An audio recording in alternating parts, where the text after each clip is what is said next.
Hello everyone, আমি সোনামণি। আমার একটা নতুন ব্লগে তোমাদের সবাইকে স্বাগত। আজকের ভিডিওটা শুরু হচ্ছে আমার মাম্মামের দুষ্টুমি দিয়ে। আমার মাম্মাম দেখো লিপস্টিক হাতের কাছে পেয়ে মেখে ভূত হয়ে গেছে। ওকে পরিষ্কার করে প্রথমে নিয়েছি। এদিকে সকালবেলা মাম্মাম আমার দেখো রান্না হয়ে গেছে। সকালবেলা আমি খাবে কোনো বলে বসেছে। আলাদা করে ব্রেকফাস্ট বানাইনি। ভাত, আলু মাখা আর ডাল, মাছ ভাজা দিয়ে আমরা মা মেয়ে মিলে খেয়েছি। খিদে পেয়েছে? দাঁড়াও দিচ্ছি। নিজের কাজ সবসময় নিজেকেই করতে হয়। দেখো আমার মামা এই বয়স থেকেই শিখে গেছে, তাই আমি জামা কাপড় কাচতে বসেছি, ও আমার সাথে ও নিজে বসে গেছে। দেখছো, বৃষ্টির জন্য জামা কাপড় কাচতে পারিনি। কাছাকাছি শেষ করে তারপরে দুপুরে রান্না করেছিলাম। দুপুরে শুধু চিকেন রান্না করেছি, আর কিছু রান্না করিনি।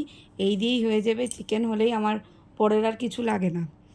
এই যে আর চিকেনের আলুটা ভেজেছি, সে যদি বাড়িতে থাকতো তুলে তুলে ঠিক খেয়ে নিত। বাড়িতে নেই তো খেতে পারিনি ওই জন্য। তো তোমরা দুপুরবেলা কী খেলে? কালকে সানডে, একটা বিশেষ কারণে আমাদের নিরামিষ খেতে হবে, তাই আজকে আমরা চিকেন খেয়েছি। তো কারণটা তোমাদের পরেও জানাবো কেন। এদিকে আমার মাংস কষানো হয়ে গেছে, গরম জল দিয়ে দিয়েছি, তারপরে ঝোল ফুটে উঠলে গরম মশলা দিয়ে দিয়েছি। তো আমার ভিডিও দেখতে তোমাদের কেমন লাগছে জানাও তাড়াতাড়ি কমেন্ট বক্সে। আর ভিডিও যদি ভালো লাগে তাহলে অবশ্যই একটা লাইক করে দেবে, আর শেয়ার করতে কিন্তু ভুলো না। আজকের মতো এই পর্যন্ত, টাটা।